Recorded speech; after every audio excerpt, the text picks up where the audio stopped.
नमस्कार, मैं धनंजय कुमार द नागरिक में आपका स्वागत है। आज हम 3 खबरों पर चर्चा करेंगे। एक तो महाराष्ट्र की है। महाराष्ट्र में सरकार है तो घोटाला तो करेगी, ये हम सब जानते हैं, कोई ये नहीं है। लेकिन उस घोटालों के बारे में जो बात की जाती है, अब हो गया है ये कि शिंदे जी पे आरोप लगा कि उन्होंने एम्बुलेंस घोटाला किया है। शिंदे जी ने कहा कि जिनके घर शीशे के हों, दूसरों के घरों पर पत्थर नहीं फेंका करते। वो जो फेमस डायलॉग है वक्त का, वो उन्होंने कहा। उसके अलावा देखिए कि ट्रम्प साहब जो है, दुनिया में कुछ लोग कहते हैं कि वो लेना चाहते हैं नोबेल पुरस्कार शांति का, वो दिखाई पड़ता है। लेकिन खरीद सकते हैं, उसमें क्या दिक्कत है? पूंजीपति आदमी कुछ भी कर सकता है। आजकल किसी की भी जो जमीर है, वो ऐसा नहीं रह गया जिसको कहा जाए कि नहीं खरीदा जा सकता। खास करके जो नामचीन बड़े लोग हैं, बिकने लगे हैं आजकल। पहले होता था कि विचारधारा पे बात होती थी, आज विचारधारा गौन हो गई। आज अहंकार और जिसको कहते हैं ढपोर संघ, उनकी पूरी दुनिया में ख्याति है। ट्रंप भी उन्हीं में से। ट्रंप अब कह रहे हैं कि कंबोडिया और थाईलैंड के बीच, आपको पता होगा कि उस पर हम बात करेंगे, कंबोडिया और थाईलैंड के बीच जो है झगड़ा चल रहा है। और शुरुआत तो झगड़े की हुई थी दो शिव मंदिर को लेकर के, जो हजारों साल पुराना शिव मंदिर है, उसको लेकर के दोनों देशों के बीच झगड़ा हुआ। युद्ध चल रहा था अभी 2-3 दिनों से। सीज फायर की बात आई वहां भी, और ट्रंप ने कहा कि जैसे सीज फायर हमने भारत पाकिस्तान के बीच कराया था, वैसा ही सीज फायर हमने कंबोडिया और थाईलैंड के बीच करवा दिया है। तो उस पर भी बात करेंगे थोड़ी सी, कि बैकग्राउंड उसका क्या है। आप जानते हैं कि थाईलैंड और कंबोडिया जो है वो शिव मंदिर की बात आ रही है, इसलिए मैं उस पर थोड़ी और चर्चा करूंगा। अब जो है वो बुद्धिस्ट कंट्री है लंबे समय से, और दोनों देश, थाईलैंड भी और कंबोडिया भी। थाईलैंड की राजधानी बैंकॉक है, और बैंकॉक से आप लोग परिचित हैं, बहुत टूरिज्म के लिए बड़ा फेमस है। लेकिन एक और मैंने जोड़ा है, सिनेमा पे भी थोड़ी बात की जाए। हमने सोचा कि संडे को कुछ सिनेमा पे भी चर्चा करें, हल्की फुल्की बातें हों। और कई साथी हमारे कहते रहते हैं कि सर फिल्म पे भी कुछ बात कीजिए। तो अभी देखिए, एक फिल्म रिलीज हुई है, सैयारा। सैयारा, आप सोचिएगा सैयारा क्या शब्द है भाई। तो सिनेमा वाले शब्द गढ़ देते हैं, सैयारा, यारा, सैयारा, हो ऐसे। अब उस सैयारा फिल्म जो है, मोहित सूरी जी ने डायरेक्ट की है, और ये यशराज फिल्म्स की फिल्म है। और दो नए चेहरे इसमें इंट्रोड्यूस किए गए हैं। प्रेम कहानी है, और प्रेम कहानी है, और हालांकि बताया जा रहा है कि कोई बहुत महान प्रेम कहानी नहीं है, वही आजमाए हुए नुस्खे हैं। अहान पांडे और अनित पड्ढा उसके हीरो हीरोइन है, उनकी पहली फिल्म है। और बताया जा रहा है, इसकी चर्चा हम इसलिए कर रहे हैं कि ये फिल्म ने जो है बड़ा कमाल कलेक्शन किया है, और 200 करोड़ की जो क्लब है, 200 करोड़ बिजनेस करने वाले, उसमें फिल्म शामिल हो गई है। और एक खास बात यह है कि फिल्म का जो कलेक्शन शुरू हुआ है, वो अब तक 9 दिन हो गए फिल्म को रिलीज हुए, 10वां दिन है आज। और फिल्म का कलेक्शन जो था वो लगभग आसपास चल रहा है, कि समझ लीजिए कि पहले दिन की कमाई उसकी थी 21 करोड़ रुपए, दूसरे दिन की कमाई थी 26 करोड़ रुपए, तीसरे दिन की कमाई 35 करोड़, चौथे दिन की कमाई फिर 24 करोड़, पांचवें दिन की कमाई 25 करोड़, छठे दिन की कमाई 21 करोड़, सातवें दिन की कमाई 19 करोड़, फिर आठवें दिन की कमाई 18 करोड़, फिर जो है नौवें दिन की कमाई जो है वो वो भी 20 करोड़ के आसपास। आज आज 10वां दिन है। तो आमतौर पे होता क्या है कि 2-3 दिनों में फिल्मों का जो बारह न्यारा होना है हो जाता है। लेकिन ये फिल्म ने जो है वो अब तक सस्टेन कर रखा है, और बताया जा रहा है कि लोग बहुत पसंद कर रहे हैं, खास करके यूथ। और छावा जो है इस साल की 2025 की सबसे बड़ी फिल्म मानी गई, 615 करोड़ का उसने बिजनेस किया था। उसके बाद दूसरे नंबर पर ये फिल्म है जो सैयारा है, अब तक 217 करोड़ कमाने की बात की जा रही है। 300 करोड़ तो पार कर ही जाएगी, वो दिखाई पड़ रहा है। और हाउसफुल 5 जो है वो 198 करोड़ का बिजनेस किया था। फिर उसके बाद रेड 2 एक पिक्चर थी, जो इसने 179 करोड़ का बिजनेस किया था। और सितारे जमी पर जो आमिर खान की पिक्चर थी, उसने 165 करोड़ का बिजनेस किया था। अब अजय परमात्मा जी जो हैं वो प्रसिद्ध फिल्म समीक्षक हैं, और मैंने फिल्म देखी नहीं, इसलिए मैं आधिकारिक तौर पे नहीं बोल रहा हूँ, इसलिए मैंने अजय भाई साहब का जो है जिक्र कर रहा हूँ। उन्होंने जो फेसबुक पर लिखा है, अजय परमात्मा जी एक बड़े फिल्म समीक्षक हैं, फिल्म पत्रकार हैं, उनका अपना चैनल भी है, सिनेमा हॉल करके, उस पर भी आप फिल्म की चीजें जान सकते हैं, वो अक्सर लगभग करते रहते हैं वो।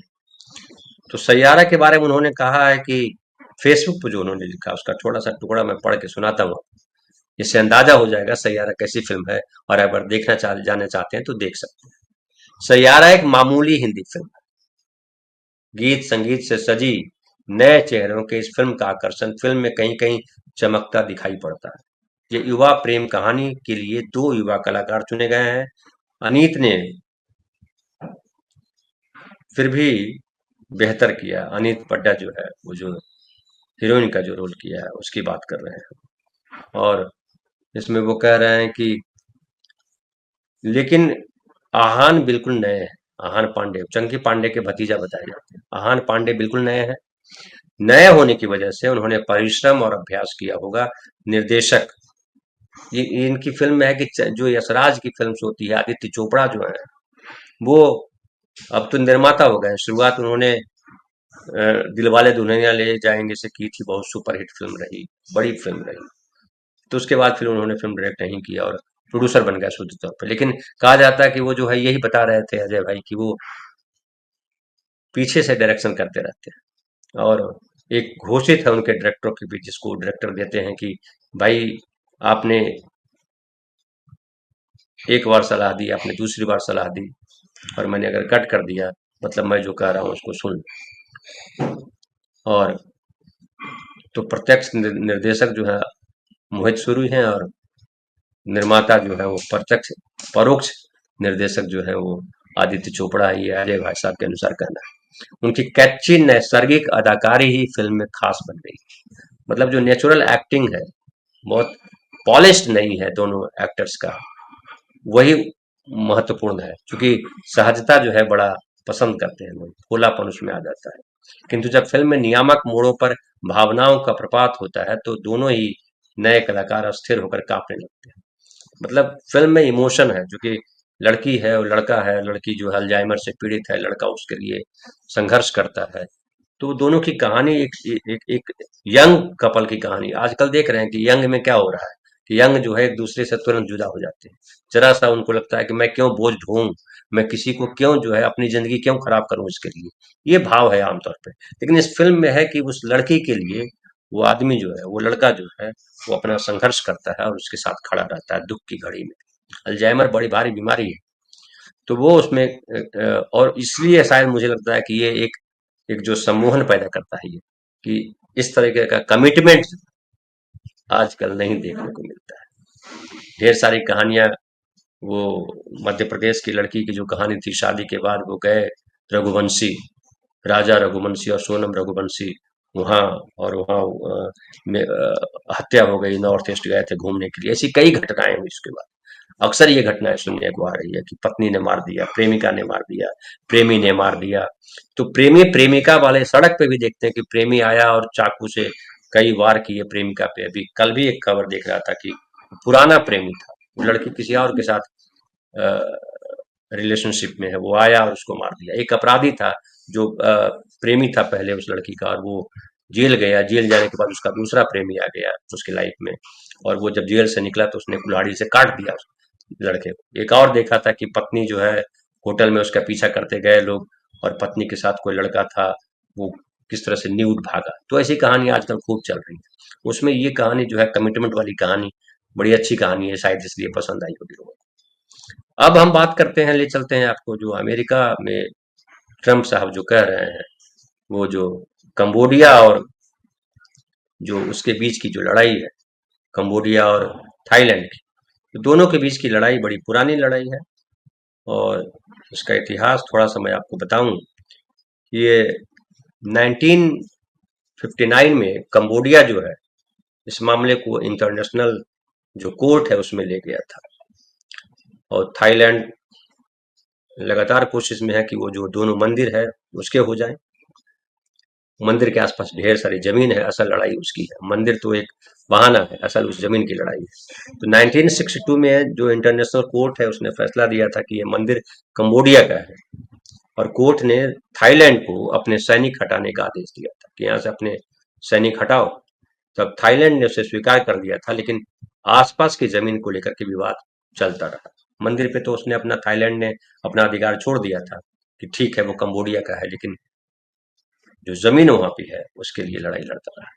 फिर ये 2008 में विवाद और बढ़ गया जब मंदिर को यूनेस्को ने वर्ल्ड हेरिटेज साइट में शामिल कर दिया, और मंदिर को मान्यता मिलने के बाद दोनों देशों की सेनाओं में फिर झड़पें शुरू हो गई, और 2011 में हालात इतने बिगड़ गए कि बहुत सारे लोगों को वहां से पलायन करना पड़ा। फिर 2013 में कोर्ट ने, इंटरनेशनल कोर्ट जो है, उसने अपने पुराने फैसले को साफ करते हुए कहा कि मंदिर ही नहीं, उसके आसपास का क्षेत्र भी कंबोडिया का है, थाईलैंड का कुछ नहीं है, और यहाँ से आप हटा लीजिए। लेकिन वो नहीं हटाया है और वो चलता रहता। तो अभी फिर 3-4 दिन से वॉर चल रहा था कंबोडिया और थाईलैंड के बीच में, और इसमें अब तक कहा जा रहा है कि 40 के करीब लोग मारे जा चुके हैं। उसमें नागरिक भी हैं, सैनिक भी हैं, बहुत सारे लोग घायल हुए हैं। लड़ाई होगी तो ये सब होगा ही। अब इसमें ट्रंप बाबा कूद गए, बाबा ट्रंप। और ब्रह्म बाबा ट्रंप ने कहा कि जो है,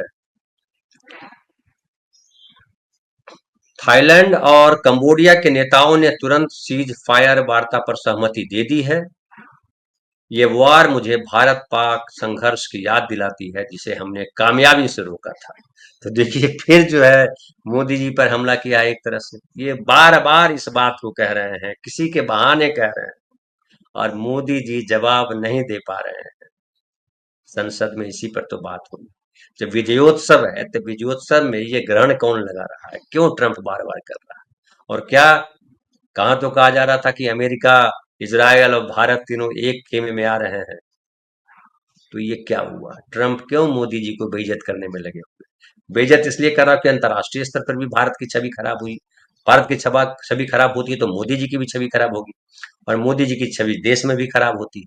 कितना भी आप मोदी मोदी चिल्लाए, वो वहां गए अभी ब्रिटेन, तो वहां पे बड़ी चर्चा हुई कि कुछ महिलाओं के फोटो आए, रोने के फोटो आए। वो गला फाड़ फाड़ के रो रही थी कि मोदी जी ने, उनको हमने छू लिया, उनको हमने देख लिया, जीवन जो है सफल हो गया, धन्य हो गया, वो भगवान हमारे लिए, यहाँ तक कर दिया महिला। और कोई अनपढ़ गांव की महिला नहीं, पढ़ी लिखी महिला है। पढ़ी लिखी लोगों में इस तरह का भाव हो जाता है, ये अपने आप में यहाँ पे इसका मतलब भूसा है और उसमें आग लग चुकी है, कहा जा सकता है। फिर देखिए कि वो जो है, ये भी बड़ा चर्चित हुआ कि जिस तरीके से ब्रिटेन के प्रधानमंत्री कीर स्टारमर के साथ गले लगे प्रधानमंत्री, उसको लोगों ने कहा कि जबरन गले लगे। स्टारमर जो है नहीं उस तरह से लगना चाह रहे थे, लेकिन वो मोदी लगे। अभी मैं कल वीडियो देख रहा था, वहां जो गए हुए हैं, स्वतंत्रता दिवस मनाया जा रहा था, मुइज्जू के साथ जिस तरह से वो गले लगे, तो मुइज्जू भी उस तरीके से गर्मजोशी से गले नहीं मिल रहे थे।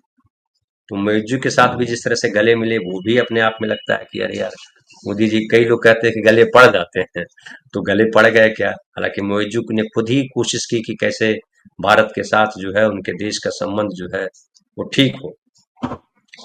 तो ये जो इनकी जो कहानी है ट्रंप की, वो ट्रंप फिर से इस तरह की बातें कर रहे हैं। अब जो है एक और बात महत्वपूर्ण हो जाती है कि घोटालों पे जो है लगातार अब चर्चा होने लगी, और बिहार में भी कैग ने कहा कि वहां पे 70,000 करोड़ का घोटाला हुआ है। 70,000 करोड़ का घोटाला। उसके बाद फिर जो है दिग्विजय सिंह ने शाम में प्रेस कॉन्फ्रेंस किया और कहा कि मोदी पे भी कई लाख करोड़ के घोटाले का आरोप लगाया मोदी सरकार पर। कहा कि किसानों के लिए जो किया जा रहा है, किसानों को जो सहायता राशि दी जा रही है, उसमें ढेर सारी गड़बड़ियां हैं, और उसको लेकर के भी जो है ये, तो कैग, आप याद रखिए कि कैग को लेकर के ही बात हुई थी जब मोदी सरकार पे आरोप लगा था, और कैग ने ही आरोप लगाया था। वो चाहे वो कोयला घोटाला हो या वो 2G स्पेक्ट्रम घोटाला हो, बाद में वो विनोद राय जी जो है कई चीजों से पलट गए। सर कोर्ट में भी कुछ साबित नहीं हो पाया। अभी हाल में ही आया था कि कोर्ट ने इन तमाम मामलों को, उसमें कोर्ट में एजेंसियों ने क्लोजर रिपोर्ट लगा दी कि कोई घोटाला नहीं पकड़ा गया। तो ये समझिए कि घोटाले घोटाले का खेल जो है वो होता है और कुछ पकड़ा नहीं जाता है, ये भी बड़ा घोटाला है। तो देखिए आरोप है यहाँ महाराष्ट्र में ये कि ये जो, और शुरुआत कैसे हुआ, संजय राउत ने कहा कि 25 जुलाई को, फ्राइडे को संजय राउत ने कहा कि राज्य सरकार ने 800 करोड़ रुपए की एम्बुलेंस डील में भारी घोटाला किया है, और कहा कि ये डील सुमित फैसिलिटीज लिमिटेड को दी गई, जबकि असल में एम्बुलेंस की लागत 100 करोड़ रुपए थी। 100 करोड़ रुपए की लागत और 800 करोड़ रुपए में डील हुआ, मतलब 700 करोड़ के घोटाले की बात कर रहे हैं। संजय राउत ने यह भी आरोप लगाया कि घोटाले की राशि शिवसेना सांसद श्रीकांत शिंदे के फाउंडेशन में ट्रांसफर की गई। ये भी घोटाले का एक नया है कि आप जो है ट्रस्ट बना दीजिए और उसमें पैसा ट्रांसफर कर दीजिए। आज ही मुझे एक सलाह दे रहे थे कि आपका जो अकाउंट आप दिखाते हैं अपने यूट्यूब पे, उस पर डायरेक्ट पैसे मत मंगाइए, कोई पैसा अगर ट्रांसफर कर देगा तो आपको प्रॉब्लम हो सकती है। हमने कहा देखा जाएगा, ऐसे भी मुझे कौन पैसा देता है, मैं किसी के लिए उपयोगी तो हूं नहीं, और वो तभी पैसा कोई देते हैं जब किसी के लिए उपयोगी होते हैं। हमारे कई सारे साथी मेंबर बने हुए हैं, कुछ पैसे भी देते हैं सुपर थैंक्स के माध्यम से या और दूसरे माध्यम से, कुछ लोगों ने कैश भी मेरे अकाउंट में ट्रांसफर किया।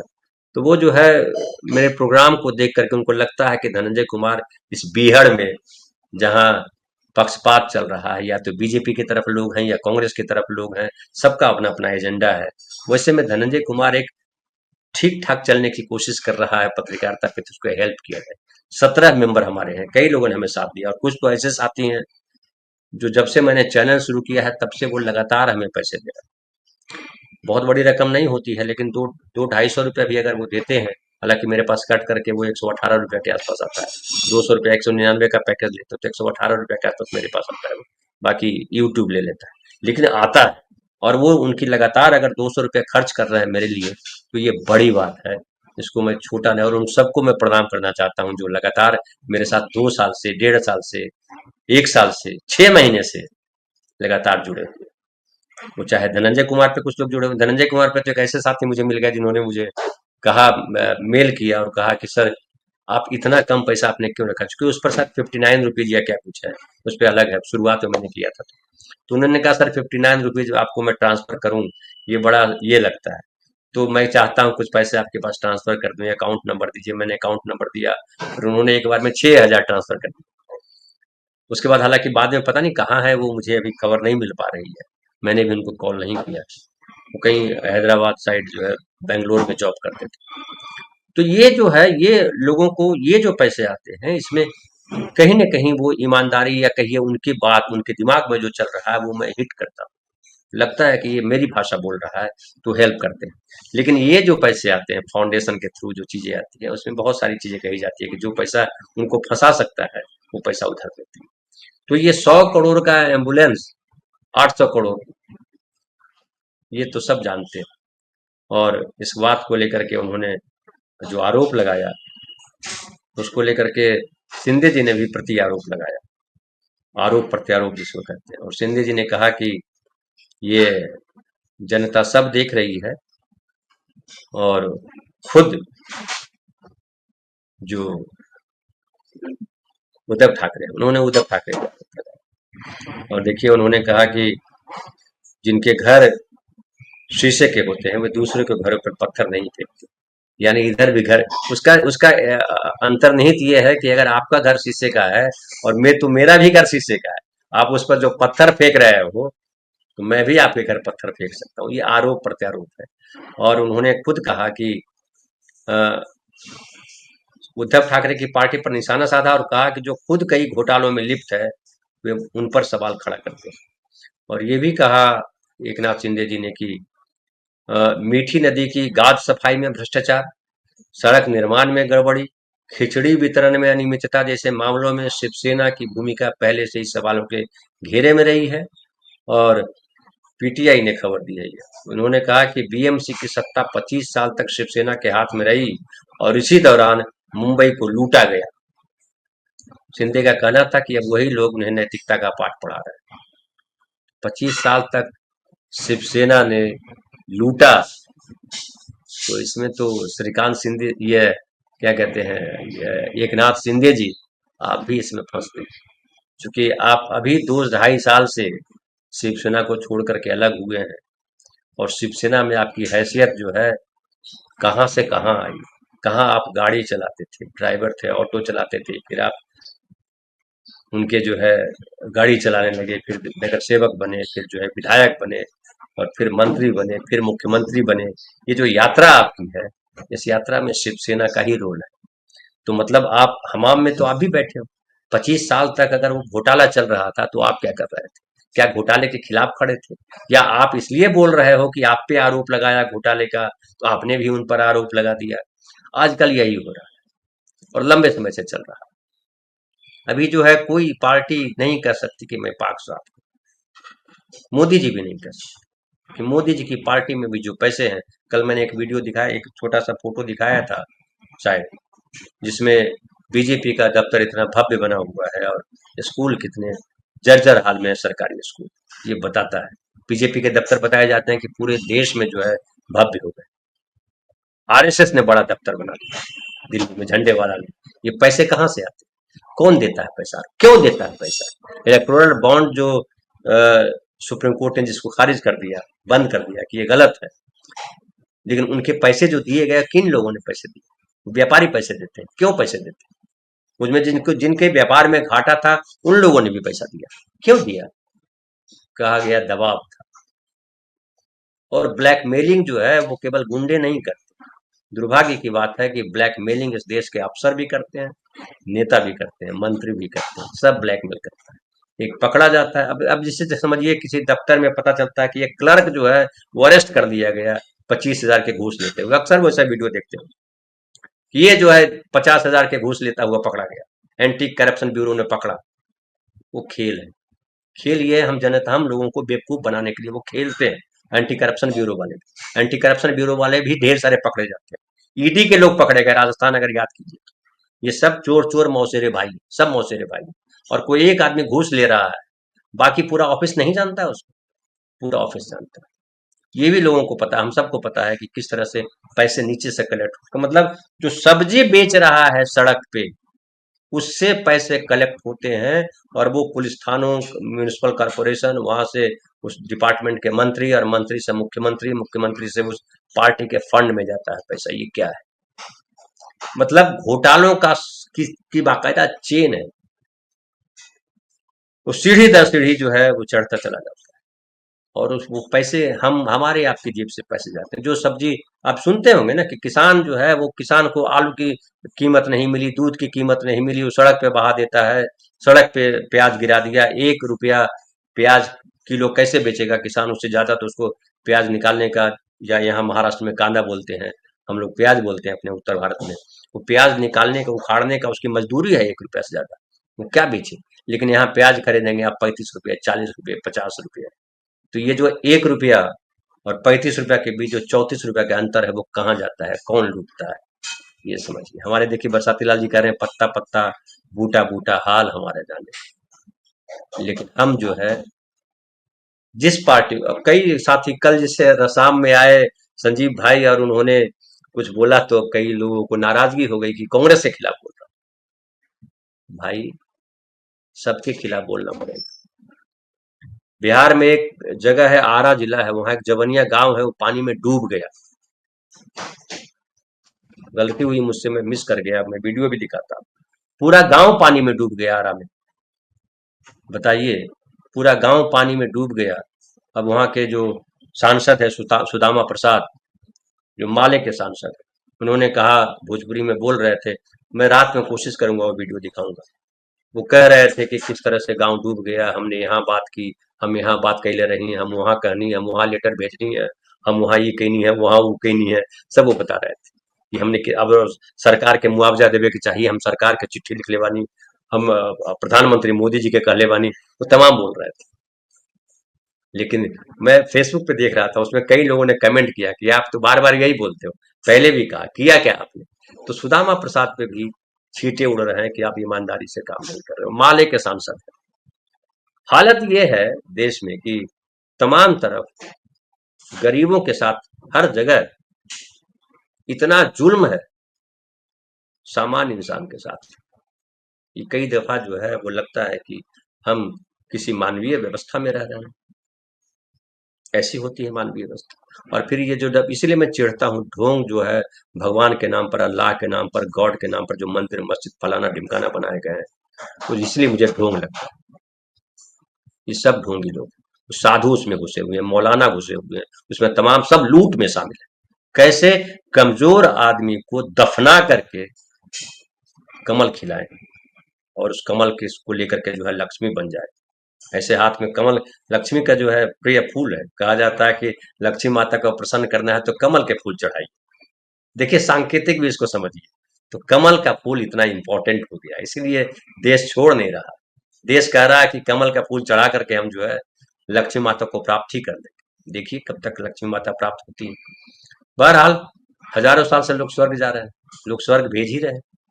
कई सारी कहानियां हैं उसको लेकर के कि किस तरह से चीजें हुई। कल बड़ा बढ़िया बोल रहे थे, कल या परसों हमारे शैलेंद्र भाई, कुआं ठाकुर का मतलब किसी का भी जिसका है, कुआं ठाकुर का, खेत ठाकुर के, पेड़ ठाकुर के, देश उस गरीब आदमी का जिसके पास खड़े होने की अपनी जमीन नहीं, जिसके पास जो खाने के बाद पैखाना करने कहाँ जाएगा उसके लिए अपनी जमीन नहीं है, उसका देश हो जाता है।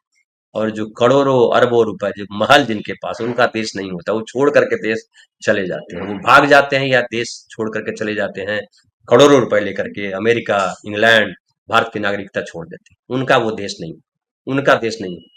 देश होता है वो गरीब आदमी का, बेचारा कहीं जा नहीं सकता है, उसकी मजबूरी है। और उसी को देशभक्ति की जो चाशनी भी मैं नहीं कहूँगा, चाशनी इस तरफ से नहीं कहूंगा कि वो देशभक्ति के गटर में डुबो करके उनको जो है जिंदा रखा जाता है जब तक वो जी सके। वो ईश्वर की मर्जी से, इसीलिए ईश्वर को मानता है, वो ईश्वर की मर्जी से जीते हैं, नेताओं की मर्जी से नहीं जीता है, वो अपनी मर्जी से नहीं जीता है, वो जीने नहीं देते हैं। और उसमें भी इतना संघर्ष कि हम अपने भाइयों को मार देते हैं, अपनी पत्नी को मार देते हैं, अपने फलाना को मार देते हैं, उसमें भी इतना संघर्ष है। उसको लगता है वो जो जाहिलियत है उसके नाम पर, ये पत्नी उसके साथ जा रही थी, पति, अरे जा रही थी तो छोड़ दो यार, मुकदमा कर दो और कहो कि हम इससे तलाक दे दीजिए, मुक्ति दीजिए, प्रभु मार दोगे तुम जेल जाओगे। और मार करके वो अहंकार जो है वो आता है कि मैंने आखिरकार बदला लिया। ये भाव जो है असभ्यता का भाव है, इससे बचने की जरूरत है। लेकिन खैर हमारे साथ ढेर सारे साथी हैं। देखिए बरसाती लाल जी कह रहे हैं प्याज और आलू हमारे बाप दादा 1980 में भाव न मिलने पर गर्मी में सड़ने के पहले खड्डे में फेंकने के लिए मजबूर होते थे। भाई साहब क्या बताऊं, आप तो 80 की बात कर रहे हैं, मैं बताऊं मैं बहुत छोटा था उस वक्त। 80 वाला भाव भी कह सकते हैं, 80 में भी गांव में ही था, पढ़ रहा था, वो छठी सातवीं क्लास में। हमारे यहाँ पिताजी हमारे आलू उगाते थे, आलू उगाना उन्होंने बंद कर दिया। पहले 10 कट्ठा 15 कट्ठा 20 कट्ठा में आलू उगाते थे। आलू कोई खरीदार नहीं होता था, सब्जियां उगती थी हमारे यहाँ, बोरा के बोरा उसको काट करके हम लोग बैल को खिलाते थे, क्योंकि वो कोई खरीदार नहीं होता था। सब्जियां हमारे यहाँ घर में खाण में भी खूब होती थी। लौकी जिसको कद्दू हमारे यहाँ कहते हैं खूब फलता था। भुआ हमारे यहाँ खूब होता था, सीम हमारे यहाँ खूब होता था, भिंडी विंडी भी लगाते थे। तो सीम, नेनुआ जिसको कहते हैं, हमारे यहाँ परवर बोलते हैं, वो नेनुआ खूब होता था। वो कोई भी तोड़ के ले जाता था, हमारे मजदूर तो ले ही जाते थे, हम किसी को बांट देते थे, हम ये लो। और छठ के समय हमारे यहाँ तो था, फेमस था कि कद्दू जो है जाकर के ले आइए, कद्दू की सब्जी खाई जाती है। नेनुआ की ये जिसको क्या आप यहाँ बोलते हैं, हमारे यहाँ कद्दू बोलते हैं, यहाँ पे लौकी बोलते हैं, लौकी की सब्जी जो है। तो ये तमाम चीजें हैं। अब तो पूरी दुनिया बदल गई। और बरसाती लाल जी कह रहे हैं धनंजय कुमार जी, शैलेंद्र जी वैचारिक स्पष्टता से कुछ प्रेक्षक भी जलने लगे हैं। नहीं जलने, ऐसा मत कहिए, क्या जलेंगे? और जल के अगर वो जलते हैं तो फिर उनमें कमी है, वो कचरा कुछ है, क्योंकि कचरे में आग लगती है। तो कचरा कुछ है तो जलने दीजिए, जल करके कहीं वो पहुंच जाएंगे। मैं बहुत ज्यादा उसकी परवाह नहीं करता हूँ बरसाती लाल जी। मैं इस बात में बिलीव करता हूँ कि आप ईमानदारी से मेहनत कीजिए, सतत करिए, लगातार करिए, आप इस बात की परवाह मत कीजिए कि कौन नाराज हो रहा है, कौन खुश हो रहा है। आप चलते रहिए जो आपको लगता है। पहले स्वयं को नाराज कीजिए, स्वयं को खुश कीजिए। आत्मा से संवाद जो है वो सबसे जरूरी संवाद है। अगर आत्मा आपकी इजाजत देती है कि गुंडाई करो, तो आत्मा में खोट है। आत्मा अगर इजाजत देती है कि आप किसी का पक्ष लो, तो आत्मा में खोट है। तो आत्मा को शुद्ध रखने, जो प्योर मतदाता बना रहे हैं वो कभी मतदाता सूची प्योर नहीं हो सकती है, वो झूठ बोल रहे हैं। शुद्ध जो है आत्मा होनी चाहिए, जो नहीं है। आत्मा को इसलिए परमात्मा से जोड़ा जाता है। ईश्वर को सर्वगुण संपन्न कहा जाता है। वो परिकल्पना, वो आदर्शवाद है। ईश्वर कुछ होता नहीं, वो आदर्शवाद है जो हमारी कल्पना से निकलता है कि ऐसा होना चाहिए, ऐसा होता नहीं। लेकिन ऐसा होने का प्रयास करना जरूरी। गांधी यही कर रहे थे। गांधी में भी ढेर सारी बीमारियां थी, लेकिन गांधी चूंकि वो भी मनुष्य थे, लेकिन गांधी उसको पहचानने की कोशिश कर रहे थे। अभी जो चल रहा है एकदम नंगाई चल रही है। कल एक वीडियो में देख रहा था कि वो प्रेमी नंगा भागा जा रहा है सड़क पे, तो वो तो कम से कम ढकने का प्रयास कर रहा है। यहाँ तो मंत्री और नेता और अफसर नंगा दौड़ रहे हैं और कोई शर्म नहीं। वो खड़े भी है नंगा होकर के कि हाँ मैं नंगा हूँ, कोई शिकायत है? तुम नंगा नहीं हो तो तुम सोचो, अब तो नंगा ही रहना चाहिए। ये अफसर, आईएएस ऑफिसर नंगा होके घूम रहे हैं, मंत्री नंगा होके घूम रहे हैं। अब उस पर क्या कीजिए। पहले कम से कम चड्डी वड्डी पहने रहते थे। एक विधायक का वीडियो बड़ा वायरल हुआ जिसमें वो हनी ट्रैप कहा जाता है। वो ट्रैप ट्रैप कुछ नहीं, वो जो है लड़कियां, शायद विदेश की लड़कियां हैं, वो वीडियो बना रही है और वो हंस रहे हैं। वो वीडियो देख रहे हैं नेताजी, और वो चड्डी में डांस कर रहे हैं। किसी कोई हिंदी सॉन्ग था उस पर डांस कर रहे थे। ये क्या है? उनको पता है कि नंगा होने से कोई फर्क नहीं पड़ता है। नंगों के साथ भी ढेर सारे नंगे खड़े हैं, ज्यादातर नंगे हैं। हमाम में नंगे हैं ना, तो ये देशी हमाम बन गया, ये दुनिया हमाम बन गई। यहाँ जितना नंगा उतना पैसा। आप कपड़े उतारिए या नहीं उतारिए, कपड़े अब तो कपड़े भी उतार देते हैं तो महानंगा है। वो नंगा कहने से भी काम नहीं चलेगा। लेकिन कोई बात नहीं। एके साहब कह रहे हैं कि कांग्रेस की अगर आलोचना नहीं होती तो वो सामाजिक न्याय और अपनी पुरानी गलती से उनकी आंख नहीं खुलती। आलोचना भी कभी कभी अच्छी होती है। आलोचना हमेशा अच्छी होती है एके भाई। लेकिन एक सवाल ये है कि जैसा मैं मुझ में और संजीव भाई में अक्सर इस पर बात होती है स्क्रीन से बाहर, और उसमें हम लोग बात करते हैं। हमने कहा देखिए, मैं जो है वो कहते हैं कि आप कांग्रेस का थोड़ा पक्ष लेते हैं। मैंने कहा मैं किसी का पक्ष नहीं लेता हूँ। मेरे दिमाग में सेट है कि जो सत्ता है उसके खिलाफ ज्यादा कटु बने रहिए, ज्यादा गंभीर बने रहिए, क्योंकि सत्ता अहंकार को लेकर के आती है और अहंकार सत्यानाश कर देता है। जो विपक्ष में होते हैं वो कम चूंकि सत्ता उनके पास नहीं, तो उनको सपोर्ट करने की जरूरत इसलिए पड़ती है कि उनको इससे मुक्ति तो वही दिलाएगा, विपक्ष ही दिलाएगा। तो बीजेपी से अगर मुक्ति चाहिए तो कांग्रेस ही दिला सकती। कांग्रेस से मुक्ति चाहिए थी तो बीजेपी आई ना।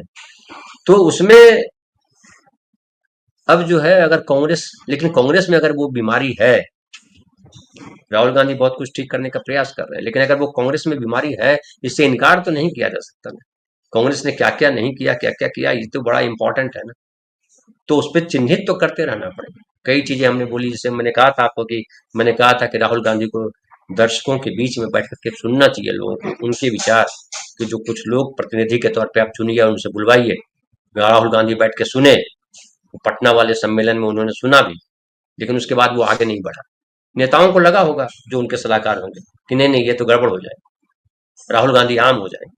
राहुल गांधी आम नहीं होगा, राहुल गांधी खास तभी बनेंगे जब आप आम आदमी का स्वर बनोगे। आप विशेष बन करके आओगे तो हमेशा विशेष रह जाओगे। और वो, हालांकि कई लोग कहते हैं कि सर्व सुलभता जो है, इजी से उपलब्ध हो जाना व्यक्ति की गरिमा को कम करता है। हो सकता है कम करता होगा, मैं हालांकि ऐसा नहीं मानता हूँ। लेकिन बहुत आवश्यक है कि आप सामने वाले को सुनिए और उसके हिसाब से विचार कीजिए कि कैसे किया जा सकता है। लेकिन हम पत्रकार जितनी आसानी से दिन रात बता देते हैं, या वो ब्लैक एंड व्हाइट बता देते हैं, जीवन जो है इस तरह से ब्लैक एंड व्हाइट नहीं। जीवन में जो है कुछ ग्रे भी है, और ग्रे बहुत बड़ा हिस्सा है ग्रे का। ये बड़ा इंपॉर्टेंट है। तो अगर राहुल गांधी प्रयास, मैं इस बात की तारीफ करता हूँ राहुल गांधी कि राहुल गांधी, कई लोगों ने हमारी आलोचना की कि आप राहुल गांधी को शख्स ईमानदार बता दिया। राहुल गांधी को ईमानदारी मैं इसलिए बोलता हूँ कि राहुल गांधी ईमानदारी से प्रयास कर रहा है। पार्टी तो बिना पैसे के चलेगी नहीं, पार्टी में पैसा कहाँ से आएगा, सबसे बड़ा सवाल। मैं अक्सर मैंने आपको शायद बताया होगा कि मुझे एक दोस्त ने कहा था बहुत पहले, जब योगेंद्र यादव ने अपनी पार्टी बनाई थी, कि आप उनकी पार्टी को ज्वाइन करिए। हमारे बहुत नजदीक के साथी योगेंद्र यादव के साथ लंबे समय काम किया। मैंने कहा कि पहले ये बताइए कि पार्टी चलेगी कैसे, फंड कहाँ से आए? तो उन्होंने कहा कि जो फंड आएगा लोगों के चंदे से, हम आपके चंदे से। मैंने कहा मैं एक बार दे दूंगा, दो बार दे दूंगा, तीसरी बार आप देखिएगा तो मैं कन्नी काटने लगूंगा, या मैं बोलूंगा दोस्त मेरे पास पैसे नहीं। तो इससे तो पार्टी केजरीवाल ने भी यही कहा था। केजरीवाल ने फाइनली क्या किया? तो ये एक मजबूरी है, और ये सबसे बड़ी लड़ाई ये है जो कांग्रेस को लड़नी चाहिए। राहुल गांधी से कभी मेरी मुलाकात होगी तो जरूर मैं इस बात पर चर्चा करूंगा कि आप जीरो बजट पे कैसे काम कर सकें। जीरो बजट, चुनाव जब तक जीरो बजट पे नहीं होगा, जब तक चुनाव करोड़ों रुपए खर्च करके लड़े जाते रहेंगे, तब तक करप्शन खत्म नहीं कर सकता कोई। माई का लाल नहीं खत्म, कितना भी बड़ा नेता बकवास करे। मैं, मोदी जी भी तब जब बोल रहे थे, मैं तब भी कह रहा था कि ये बकवास आदमी कर रहा है, ये झूठ बोल रहा है। करप्शन ये खत्म नहीं कर सकता, क्योंकि करप्शन खत्म करने वाला आदमी जो है करोड़ों रुपए की रैली नहीं करे। करोड़ों रुपए की रैली कहाँ कहाँ से करोड़ों रुपए आए? कोई पैसा दे रहा है तो कुछ ये सोच के दे रहा है कि कल ये दांव लगा रहा है, कल ये प्रधानमंत्री बनेगा तो हमारे लिए बारे न्यारे कर देगा। और वो मोदी जी ने करके दिखा दिया बारे न्यारे। तो दांव लगाया किसने? जिसने, अडानी ने दांव लगाया तो अडानी को पूरा देश दे दिया, ये देखिए आप। तो इसलिए मैं कांग्रेस की भी बात करता हूँ कि गड़बड़ियां हैं, लेकिन आप न्यूनतम गड़बड़ियां कैसे करेंगे, ये गड़बड़ियों पे नियंत्रण करने का आपका विचार है या नहीं है, ये बहुत इंपॉर्टेंट है। और हमारे देश में बहुत ईमानदारी से काम किए जाने की जरूरत है। आम आदमी को इस पर सोचने की जरूरत है। बिना आम आदमी के सोचे ये देश नहीं बदल सकता। आज एक ढोंगी है, कल दूसरा ढोंगी आ सकता है, यह ध्यान रखिए। और बार बार ढोंगियों को, इस ढोंगी को चुने कि उस ढोंगी को चुने, इस बेईमान को चुने कि इस बेईमान को चुने, वो लगातार करते रह जाइएगा, कुछ नहीं होगा। वो सारे सरकारी स्कूल गिरेंगे और ढेर सारे लोग मरेंगे। 85 करोड़ लोग भीख मांग रहे हैं, 5 किलो अनाज के लिए दौड़ रहे हैं, कल 100 करोड़ मांगेंगे, 125 करोड़ मांगेंगे, 10 करोड़ होंगे जो खून चूस रहे होंगे। यही होगा इस देश में, और इसलिए होगा कि ईमानदारी के प्रति हम प्रतिबद्ध नहीं है, हम गरीबों के प्रति प्रतिबद्ध नहीं है। आप खुद को बचाइए, लेकिन दूसरों को मार के खुद को मत बचाइए। ये जो दूसरों को मार करके खुद के बचाने की जो प्रथा है, बीजेपी को वोट चाहिए, हिंदू ध्रुवीकरण करना है तो मुसलमानों को निशाना बनाना है, उसको शूद्रों को निशाना बनाना है। ये खेल है, और इस खेल को हम जब समझ जाते हैं तो चीजें बदलनी चाहिए। अगर हम नहीं बदल पा रहे हैं, हम कई बार सुनते हैं कि रिक्शा वाला का बेटा जो है वो फलाना बन गया, रिक्शा वाला का बेटा फलाना बन गया, लेकिन उसके बाद उस आईएएस ऑफिसर हो गया। उसके बाद उस आईएएस ऑफिसर ने क्या किया? ये आइडियलिज्म जो है, ये बड़ी अच्छी बात है, लेकिन वो आइडियलिज्म जो निकल के आता है वो फाइनली जाता कहाँ? वो सबसे बड़ी चिंता की बात है। और इस चिंता में गरीब आदमी को तो आप शामिल कर देते हैं कि गरीब आदमी, वो छोटा मोटा आदमी पकड़ा जाता है। तो 400 रुपया लेने वाला हवलदार 500 रुपया लेता पकड़ा गया, वो 5,000 लेता पकड़ा गया, एक क्लर्क जो है। लेकिन इस देश में कलेक्टर कम ही पकड़े गए हैं, घूस वो भी लेते हैं। आईपीएस ऑफिसर कम ही पकड़े गए हैं, घूस वो भी लेते हैं। मंत्री भी घूस लेते हैं, कम ही पकड़े गए। क्यों कम पकड़े गए? ये सबसे बड़ा सवाल है। तो आप, भ्रष्टाचार है, लेकिन आप कुछ शेयर हमको दे दो, हम चुप हो जाएंगे। यही खेल चल रहा है देश में। करप्शन बुरी तरह है, हर जगह करप्शन है, तो ईमानदारी कहाँ है? ये बड़ा सवाल है। तो ये है। तो बहुत बहुत धन्यवाद, मिलते हैं फिर। बात बढ़ा देता हूँ मैं आगे बार।